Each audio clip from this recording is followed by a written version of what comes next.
So it's that time of year again when people like myself pretend to be important. You know, they tell you how important they are by listing the year's very best films. Now I know if you're tuning in, maybe I enjoy the smell of my own farts, and you know what? My wife might not disagree with that. When we go down these lists, you're usually bombarded with a slew of indie art house films that you wouldn't watch if they were the last movies on the planet. Well, for the sake of consistency and the algorithm, I'm gonna throw out a list of my favorite films from this past wild-ass year. Are they the best films of the year? I don't know, that's subjective, probably not, but these were the movies I enjoyed the most. And I just want to let you know, these aren't reviews of the films, those can be found in the shorts section of my channel, so check them out if you're interested. I play critic on the net, but at my core, I'm just a dude who likes movies, and I don't give a shit about the Oscars. And quite frankly, I can't stand the industry of Hollywood. I worked in it for years and have quite a few stories I could tell you. But I digress. Let's get to the reason you chose to see what this jackass has to say. You suck, you jackass. So if you've watched anything I've done in the past, I like to kick off this list with a few honorable mentions. I tend to disagree with the sentiment that there aren't good movies anymore as someone who's watched a gajillion movies this year. Sure, there's a ton of garbage you need to sift through, but quite a few stand above the others. Narrowing down a list of 10 I think can be a little tricky, so here's a few to tease you before we get to the good stuff. The first I wanted to mention is Deadpool and Wolverine. Is it actually one of the best movies of the year?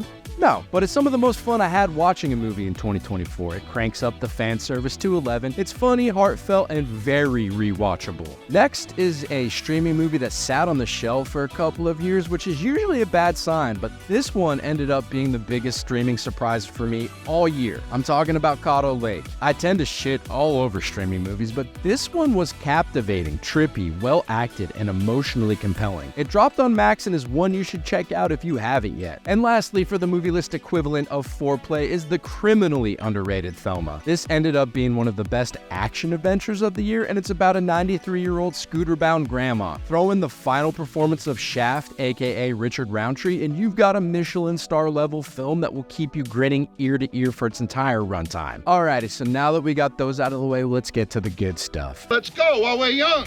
Number 10. The Last Stop in Yuma County is one of those movies that gave me flashbacks to the 90s. It throws out an early Coen Brothers-esque flair with sharp dialogue, unpredictable twists, and witty violence. Is that even a thing? I don't know, I'm going with it. I think it masterfully combines suspense, dark humor, and dynamic character work in its commendable 90-minute runtime. It's a tightly made flick that deserves multiple viewings. I saw it earlier in the year and I haven't stopped thinking about it since. I hope it becomes the cult classic it deserves to be, but you know, it's 2024, everyone's got TikTok brain. Number 9. Anora absolutely crushed it in 2024 by flipping the Cinderella story on its head with electric energy and raw emotion. Think of a more raw, updated version of Pretty Woman. Mikey Madison delivers a knockout performance as a sex worker whose whirlwind romance with the Russian oligarch's son spirals into pure chaos. There's a lot of sex in this movie, so think twice if you want to watch this with your parents. But what this movie did so well for me was brilliantly mix laugh-out-loud comedy with gut-punching drama. I'm sure this one's on pretty much everybody else's top list, but I enjoyed it quite a bit, and I think it's one of the few that actually lives up to its praise. Number 8. A Real Pain has Jesse Eisenberg's triple threat performance as writer, director, and actor, combined with Kieran Culkin's scene-stealing turn, delivers a film that's both profoundly emotional and genuinely funny. I was seriously impressed with the magic he was able to conjure with this film. A Real Pain's a dramedy that's both hilarious and heartbreaking. I'm sure this may make the rounds during award season, especially Kieran Culkin's performance. It's one of those films that will make you laugh, tear up, and think deeply about grief, connection, and the messy beauty of human relationships. Number 7. Furiosa, a Mad Max saga, bombed bigly at the box office, but I genuinely thought it was one of the best big screen experiences all year. George Miller just knows how to make an entertaining spectacle, and I think he once again knocked it out of the park with this gem. Was it a movie we really needed or were asking for? No, but it was far better than I could have ever expected it to be. It had a terrific performance by Chris Hemsworth and his prosthetic nose. Anya Taylor-Joy was captivating as the heroine, and the movie is a gorgeous, action-packed thrill ride that didn't leave me disappointed in the slightest. Number 6. The substance is just a batshit crazy body horror that's part social commentary, part gonzo nightmare. Demi Moore delivers the performance of her career as an aging actress who takes a mysterious drug that splits her into two selves. And director Coralie Farjad crafts a wild, blood-soaked satire that's equal parts hilarious and horrifying. The ending is quite divisive, but I sat there in utter awe watching shit hit the proverbial fan with its amazing practical effects and an unhinged, fantastic performance by Margaret Qualley. You won't soon forget this film, and if you've yet to watch it, you may get a kick of its blatant middle finger to Hollywood's youth obsession as much as I did. Number 5. Juror number 2 annoys the shit out of me. Not the movie itself, the movie is fantastic, but the fact that this is Clint Eastwood's swan song of a film and it got virtually no press and was nearly impossible to see in the theaters, I have to blame David Zaslav. That's the only reasonable excuse. It's a great movie and one of Eastwood's best films in years too. Nicholas Hoult, who just had a killer year, gives a career-defining performance in this twisty thriller that's way more than just legal procedural. It's a razor-sharp exploration of justice and moral complexity. At 94 years of age, Eastwood essentially made a modern-day 12 Angry Men that proved that grown-up cinema is not dead. Number 4. Never in a million years would I have expected to not only have Wicked on my best of the year list, but near the top of said list. From that insufferable press tour to the fact that this is a 2-part musical. Not a big musical guy. I walked into the theater to see this, expected to be seated right dab in the middle of the 5th circle of hell, and I walked out completely blown away. Wicked's a hell of a production, and excuse the pun, but it has the magic of the movies in this film. From the amazing sets, colorful costumes, superb performances, catchy songs, and great story, I was just blown away. I walked out of the theater with the burning feeling that I need to watch this movie again, and that's a feeling I rarely have these days. I know some people hated it, and that's cool, but Wicked's one of those rare movies that reminds me why I fell in love with movies at such a young age. Number 3.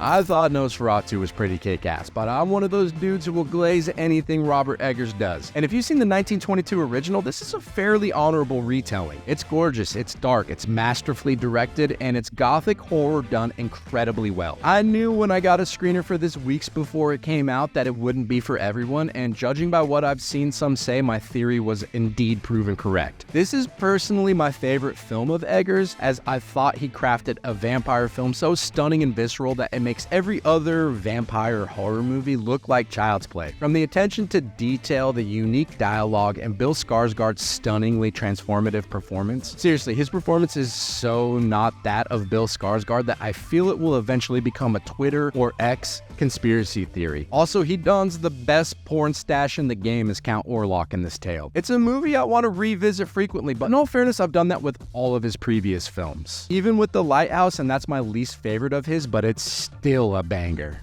Number 2.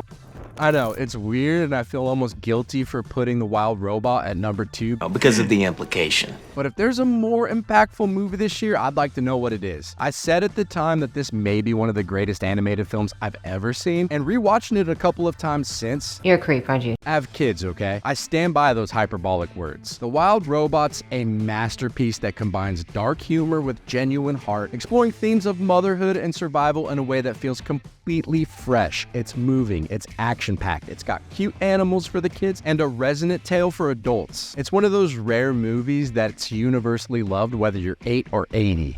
Number 1. This movie transformed me back into an 8-year-old boy while I was watching it in the most uncreepy way possible. Dune Part 2's a massive movie, but god damn is it one hell of an experience. Denis Villeneuve just went full-on epic mode, delivering a sequel that's bigger, bolder, and somehow even more stunning than the first. Timothée Chalamet, Zendaya, they're not just acting, they're living these roles. The visuals I thought were straight up jaw-dropping, the action's intense, the story's got that perfect mix of political intrigue and personal stakes. Honestly, this is the kind of movie that makes you want to stand up in the theater and yell, "This is why we love cinema." It's beautiful, it's complex, it has Dave Bautista yelling every line he delivers. It has romance, action. Basically, it's a perfect movie, but look, some people despise this movie, and you know what? That's cool too. It was just my personal diamond in the rough movie this year that will live on for many years to come. Well, first of all, through God, all things are possible, so jot that down. So I hope I didn't waste your time with my silly little list on this silly little channel. Was I able to see every movie this year? Hell no, but in all honesty, with as much shit that gets released, who the fuck does? I saw what I can, and that was enough. Although I'm curious to know what some of you thought of any or all of these films. If you watched them, what was your favorite movie of 2024? This is a safe place to like whatever the hell you like. I'm just happy to see the movie industry isn't completely dead. Yet. Anyway, thanks for taking the time to see what I thought. Thanks for helping me grow this past year. And keep an eye out for a Sunday evening live stream that I'm kicking off in January. I have some pretty cool guests lined up, and I'm eager to kick that bad boy off. Anyway, thanks for stopping by, and if you haven't yet, leave this video a like, subscribe, and do that YouTube thing. As always, the opinions in this video are mine and mine alone, but what do I know? I'm but a mere jackass. I'll try to do better next time. Catch you later, friends. That talks too much. I'm just a jackass of all trades. Don't know shit. I'll keep on talking, acting like I'm so legit. From politics to sports.